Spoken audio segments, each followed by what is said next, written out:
wabarakatuh. Berjumpa lagi dengan saya Desi Norma Alfiurita di acara podcast tentang wanita inspiratif, ya kan? Pada sore hari ini saya mendatangkan tamu yang spesial, yaitu beliau adalah sosok wanita yang cerdas, inspiratif, dan inovatif yang akan berbincang dengan kita beberapa menit ke belakang ya teman-teman semuanya. Oke, selamat datang Mbak Iis Amalia, Magister Profesi Psikologi. Iya, selamat datang Mbak Fiona.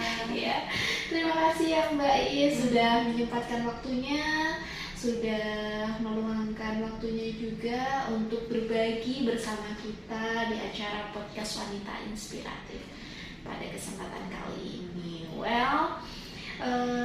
Kita akan membahas sesuatu fenomena yang sering muncul tidak hanya di kota Semarang ya Mbak Is, tetapi pasti muncul juga di manapun, kota-kota dimanapun pasti banyak muncul fenomena ini. Apakah itu? Pasti penasaran dong, ya kan? Oke, kita akan membahas tentang sesuatu yang trending di kota Semarang, yaitu slogan yang Jo Kawin Bocah gitu. Di sini yang dimaksud dengan Jo Kawin Bocah itu apa sih Mbak? Karena ini bahasa Jawa ya. Iya, berbagi ya, gimana Mbak? Nah, Jo Kawin Bocah itu artinya kalau di bahasa Indonesia kan jangan menikah di usia anak gitu. Jo Kawin Bocah itu ikonnya Provinsi Jawa Tengah ya, karena mau tidak mau memang semenjak tahun 2019 itu kan disahkan undang-undang baru nih Mbak, Undang-Undang Nomor 16 tahun 2019. Nah, di situ yang perubahan atas Undang-Undang Pernikahan tahun 1974 kalau tidak salah, di mana dulu usia pernikahan itu 16 tahun untuk perempuan dan 19 tahun untuk laki-laki. Nah, di tahun 2019 itu undang-undang gitu ya diperbaharui gitu ya, kemudian yang mana anak-anak gitu ya menikah itu boleh usia 19 tahun, baik perempuan maupun laki-laki. Jadi sudah tidak ada perbedaan antara perempuan sama laki-laki, sudah disejajarkan baik laki-laki maupun perempuan gitu ya. Secara undang-undang di Indonesia boleh menikah itu di usia 19 tahun. Apabila menikah sebelum usia 19 tahun gitu ya, maka perlu adanya yang namanya dispensasi nikah gitu ya di pengadilan agama. Nah, dispensasi nikah ini pun hanya diberikan kalau ada alasan khusus gitu yang diputuskan oleh pengadilan. Sehingga kalau baik laki-laki maupun perempuan kalau menikah usianya belum 19 tahun itu harus mengurus yang namanya dispensasi nikah gitu. Itulah yang dinamakan Jo Kawin Bocah, karena memang undang-undang ini dan negara ini memang sebisa mungkin anak-anak kita tidak menikah di usia anak-anak, karena kita pasti tahu dampak negatifnya akan banyak untuk anak-anak menikah di usia yang belum matang gitu. Oke, ini menarik sekali kan, jangan menikah di usia dini, dimana dikatakan dini itu berarti di bawah 19 tahun ya, secara undang-undang. Secara undang-undang. Kalau undang-undang anak itu usia 0 sampai 18 tahun gitu. Cuma di undang-undang pernikahan 19 tahun. Maksudnya ya baru bisa untuk melakukan pencatatan di KUAS tempat. Oh gitu. Terus gini Mbak, ini kan khususnya karena Mbak Iis itu bekerja di UPTD Perlindungan Perempuan dan Anak ya, DP3A Kota Semarang di sini. Untuk tingkas Jo Kawin Bocah di Kabupaten Semarang ini, kita Kota Semarang. Kota Semarang ya. Oh iya, maaf ya. Kota Semarang ini seberapa tinggi sih Mbak? Kalau data itu kalau di DP3A nggak ada data jelas ya. Dalam artian karena kita hanya menginput data kalau ada kasus kekerasan. Kalau memang data terkait berapa banyak, teman-teman bisa akses di pengadilan agama. Berapa banyak sih anak yang mengambil dispensasi nikah, meskipun itu data itu kan data yang hanya meminta dispensasi nikah, karena pada prakteknya banyak anak-anak yang kemudian menikah di bawah tangan kalau tidak dapat dispensasi atau kalau memang usianya belum cukup. Nah ini juga rawan karena mau nggak mau kalau menikahnya itu di bawah tangan atau menikah siri, secara hak terutama hak perempuan dan anak gitu ya, di dalam pernikahan itu tidak terlindungi. Katakanlah terjadi kekerasan kepada perempuan atau anak nanti akte dan sebagainya itu akan kesulitan gitu. Sehingga apalagi menikah di usia dini meskipun di KUA atau mungkin menikah tercatat itu aja udah berisiko, apalagi kalau pernikahan itu di bawah tangan atau pernikahan siri yang tidak tercatat oleh negara. Hak perempuan dan anak, terutama anak yang dilahirkan akibat perkawinan tersebut akan sangat dirugikan gitu Mbak Fiona. Oh gitu ya. Wih, ngeri sekali ya sekarang masih ada ya Mbak ya fenomena yang terjadi kayak perkawinan yang di bawah tangan alias tidak tercatat di KUA setempat. Di sini itu di Semarang itu fenomena ini juga terjadi juga ya Mbak ya? Fenomena ini terjadi beberapa kasus kita gitu. Bahkan yang sebenarnya tidak kami sepakati adalah kadang korban gitu ya, korban kekerasan seksual dinikahkan dengan pelaku dengan alasan malu dan sebagainya, dan pernikahannya sudah siri. Ini kadang double udah nikah dalam kondisi nggak siap, usianya tidak siap, kemudian beberapa itu adalah pelaku gitu. Itu akan sangat berisiko di dalam rumah tangga, sehingga memang banyak kejadian yang korban kemudian terjadi hal seperti itu gitu, atau dalam artian kemudian dinikahkan dan sebagainya, datang ke sini itu tidak dalam kekerasan seksual tapi dalam kasus KDRT. Oh, KDRT ya. Jadi kekerasan seksual itu juga misal korban datang ke sini awalnya korban kekerasan seksual dan sebagainya, kemudian dia memilih memutuskan untuk menikah dengan pasangannya gitu, kemudian dia tidak siap dan sebagainya, beberapa tahun kemudian bisa datang kemari dengan kasus lain, kasus KDRT, karena memang sangat berisiko, ini bersinggungan sekali gitu, kepada perempuan-perempuan atau anak-anak kita yang menikah tidak siap. Karena menikah itu kan nggak hanya tentang cinta ya, hanya tentang seks saja gitu, tapi menikah itu tentang berbagai aspek, di mana kita bisa secara kognitif kita matang apa enggak, kemudian kita bisa nggak berpikir sama pasangan kita tentang karakter sifat kita yang akan berbeda, kemudian finansial, kemudian lingkungan sekitar gitu. Jadi menikah itu tidak hanya tentang cinta. Nah ini di usia anak-anak remaja yang sedang bergejolak pengen paham lawan jenis dan baru memahami apa itu hubungan lawan jenis itu, biasanya hanya mengartikan pernikahan itu hanya sekedar cinta gitu. Ya, cinta-cinta yang pokoknya aku cinta kamu, ayo kita nikah yuk, nggak mikir tuh kedepannya kayak apa, nanti ekonominya seperti apa ya Mbak itu tadi. Kemudian juga nanti untuk karirnya yang jelas di sini kan dipertaruhkan juga ya Mbak ya dari penjelasannya Mbak Iis tadi. Karena banyak anak yang kemudian menikah dan kemudian tidak melanjutkan sekolah. Bisa dibayangkan ya, anak itu kan wajib belajar kita udah 12 tahun, tapi pada kenyataannya kadang usia 15 tahun, SMP, SMA itu udah menikah. Bayangkan gimana anak yang harusnya dia bisa bertumbuh, belajar, dia harus menghadapi rumah tangga, problematika pernikahan, dimana dia harus memikirkan tentang ekonomi, tentang pokok, tentang apa gitu. Banyak sekali. Iya, dan itu beberapa itu mereka tidak siap, dan pada akhirnya mau nggak mau semakin banyak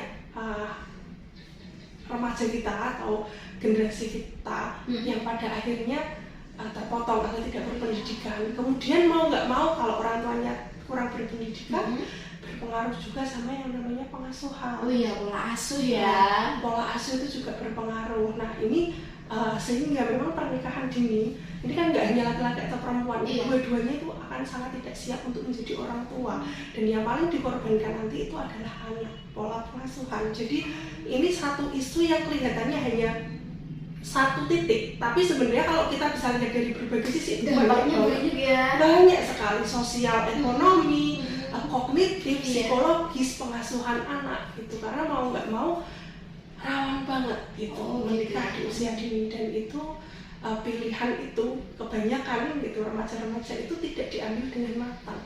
Oh, tidak dengan matang ya Mbak ya. Berarti bisa dikatakan seperti ini kan lagi pemerintah lagi gencar-gencarnya tuh dengan program stop stunting, sampai ada yang namanya kita ada parenting yang mulai digalangkan tuh di desa, masuk ke desa-desa untuk memberikan sosialisasi, karena tidak dipungkiri ya Mbak ya, di mana tempatnya kejadian atau fenomena ini masih sering kita jumpai, entah di sekitar kita atau mungkin kita pelesiran kemana, di suatu pindah kota ya kan, ternyata di sana masih bertemu lagi. Di fenomena ini terjadi dimanapun sebenarnya. Apalagi mungkin di desa kecil mungkin terjadi, cuman tidak terlalu terekspos juga bisa jadi. Tidak terlalu dimediakan ya Mbak ya. Oke, sangat menarik sekali kan. Jadi tentang Jo kawin bocah, karena pasti kalian bertanya-tanya tadi, kok kayak namanya orang bicara tentang kawin ya kan? Kan kadang konotasinya kalau orang yang tidak positif konotasinya beda. Tapi artinya di sini Jo kawin bocah adalah larangan untuk pernikahan tidak menikah di usia anak. Di usia anak seperti itu. Oke, baik Pak. Karena di mana-mana kota atau di suatu daerah itu banyak yang fenomena ini juga sering terjadi nih. Langkah-langkah atau upaya yang dilakukan DP3A ya khususnya, nah Mbak Iis bekerja di situ. Langkah-langkah yang dilakukan untuk pencegahan ataupun untuk meminimalisir tingginya angka pernikahan di usia dini itu apa aja sih Mbak? Bisa dibagi? Sebenarnya memang langkahnya adalah pencegahan, sosialisasi dan sebagainya, itu memang perlu kita galakkan. Tapi selain itu juga mau nggak mau gitu, saya rasa bahwa meskipun di negara kita itu seks edukasi itu kan masih sangat berstigma sekali, tapi saya melihat bahwa di zaman sekarang gitu ya, itu perlu dipelajari oleh remaja maupun anak-anak kita gitu. Itu juga sama urgennya kayak narkoba kalau menurut saya, karena gini, kalau kita selalu mengatakan kenapa harus belajar edukasi seks, karena edukasi seks itu orang memikirnya nanti diajari nge-seks yang handal gitu. Tapi sebenarnya enggak. Edukasi seks itu yang komprehensif, itu mengajarkan tentang gender, mengajarkan tentang pemahaman seksualitas, kemudian memahamkan bagaimana seorang perempuan atau seorang laki-laki itu menolak dari perilaku-perilaku seksual yang mungkin penuh kekerasan gitu ya. Juga anak-anak itu diajari juga tentang bagaimana mereka mengetahui dirinya sendiri, kemudian penyakit menular seksual saat dia memutuskan untuk melakukan hubungan seksual dengan orang lain gitu. Karena kebanyakan pernikahan usia anak itu terjadi karena, mohon maaf, minimnya pengetahuan itu karena hamil duluan, atau nge-seks saat dia tidak paham, karena pemahamannya misal mitos, dah lah kamu nggak apa-apa kok kita nge-seks, nggak usah dikeluarkan di luar aja biar nggak hamil. Tapi pada kenyataannya hubungan seksual gitu apapun bentuknya itu juga beresiko kehamilan gitu. Atau ayo berhubungan seksualnya berdiri aja, kan kalau berdiri nggak bisa hamil, itu kan mitos-mitos yang anak-anak nggak ketahui gitu. Padahal itu tidak berpengaruh gitu, sehingga seseorang memutuskan pun, beberapa anak memutuskan untuk melakukan hubungan seksual itu karena kayak misal, aku harus membuktikan cintaku nih sama pacarku. Itu yang selalu terjadi gitu kan, aku harus sama pacarku gitu. Nah, karena dia tidak paham bahwa dia atau kalau kamu nggak mau seks sama aku nggak cinta sama aku, karena dia nggak belajar bagaimana cara asertif menolak seksual. Atau kalaupun dia bersedia, gimana caranya untuk tidak terjadi hamil yang tidak diinginkan. Ataupun kalau dia melakukan hubungan seksual, dia tahu resikonya, karena kebanyakan klien yang ada di sini itu kebanyakan tidak tahu resiko dari hubungan seksual itu. Jadi mereka hanya remaja, coba-coba nih kayaknya. Remaja itu kan secara kognitif itu kurang matang ya, secara kognitif itu kan kurang matang ya, sehingga pertimbangannya pun kurang matang, sehingga dia tidak akan memikirkan jauh ke depan tentang masa depanku hidup sama orang ini, menghabiskan hidup bareng sama orang ini gimana, sehingga karena dia hormonnya sedang bergejolak dan sedang masa awal dia tahu tentang lawan jenis, di situ dia mengeksplorasi. Nah, karena pengetahuan edukasi seksnya kurang. Maka eksplorasinya ini kebanyakan tuh kebablasan, atau kadang mereka pun nggak tahu, karena beberapa kali yang saya temukan kadang nggak tahu, nah, Mbak kok saya bisa hamil, kan saya nggak ciuman gitu. Nah, saya sampai jelaskan, ada nggak penis yang masuk ke vaginamu? Ada ini gitu. Berarti kan anak ini juga nggak tahu bahwa oh ternyata penis masuk ke vagina itu menimbulkan kehamilan. Kadang ada sepolos itu juga ada. Ada ya. Iya. Saat sudah hamil gitu, saat sudah hamil dia baru bingung gitu. Karena pun seks edukasi yang tidak diberikan ini anak-anak jadi tidak punya pertimbangan saat dia berpikir untuk melakukan hubungan seksual. Itu sehingga memang beberapa gitu ya isu tentang pernikahan dini itu juga isu tentang pendidikan seksual, isu tentang kekerasan perempuan dan anak, kekerasan berbasis gender itu ada di isu pernikahan dini ini. Karena mau nggak mau pernikahan dini ini sangat-sangat berisiko psikis, mental, sosial gitu. Bayangkan kalau anak-anak menikah, dia pendidikannya katakanlah cuma sampai SMP, pasangannya SMP tidak melanjutkan ke pendidikan yang lebih jauh. Mereka secara ekonomi akan bagaimana? Otomatis kemiskinan akan semakin tinggi. Itu secara sosial sudah jelas. Ya, secara sosial sudah. Secara sosial ekonomi jelas gitu. Kemudian secara psikologis posisinya nggak siap, rawan cekcok nggak? Pasti berantem. Kita aja yang belum nikah gitu rawan cekcok, apalagi yang sudah menikah dan didukung dengan faktor kekurangan ekonomi ya. Apalagi ekonomi, psikisnya, parentingnya.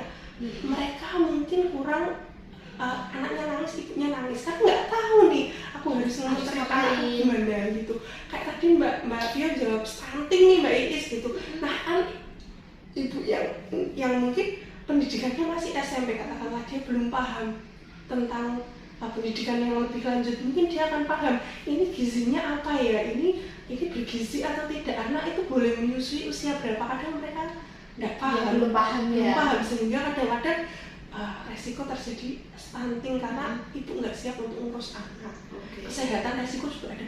Resiko karena kehamilan di usia dini, kemudian resiko pendarahan, resiko kematian KIA, kematian ibu anak itu juga beresiko. Jadi pernikahan usia anak ini memang sangat kompleks gitu.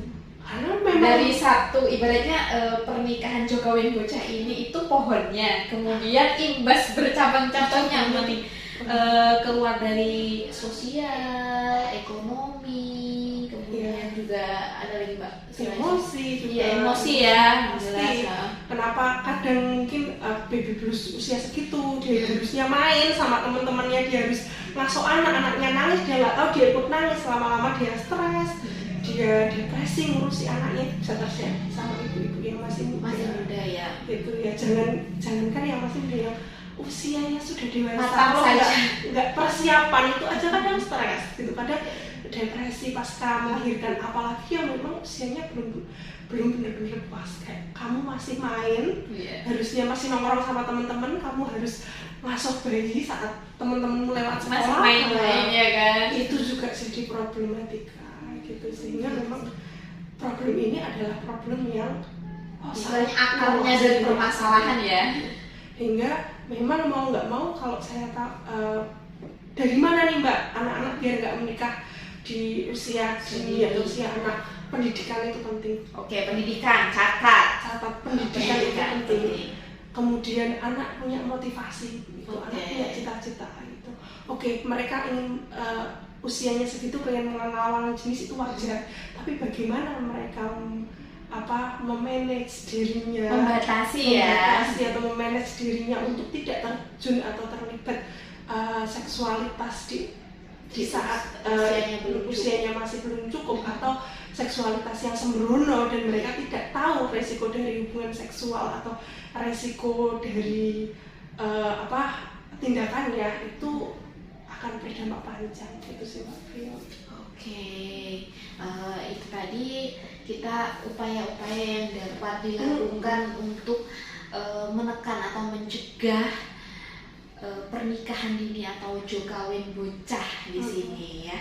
Buat teman-teman sekalian, mari kita sebarkan informasi ini. Kita mari saling support satu sama lain, mengingatkan bahwa dampak dari pernikahan dini itu sangatlah tidak bagus dan lebih banyak merugikan daripada menguntungkannya ya Mbak Is ya. Oke.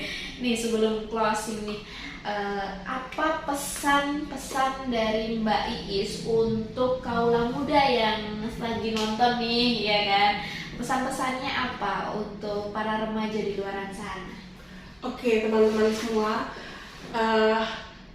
pernikahan itu nggak hanya tentang cinta gitu ya. Pernikahan itu antara dua orang yang bertemu kemudian saling memahami satu sama lain, punya visi misi hidup bersama gitu ya.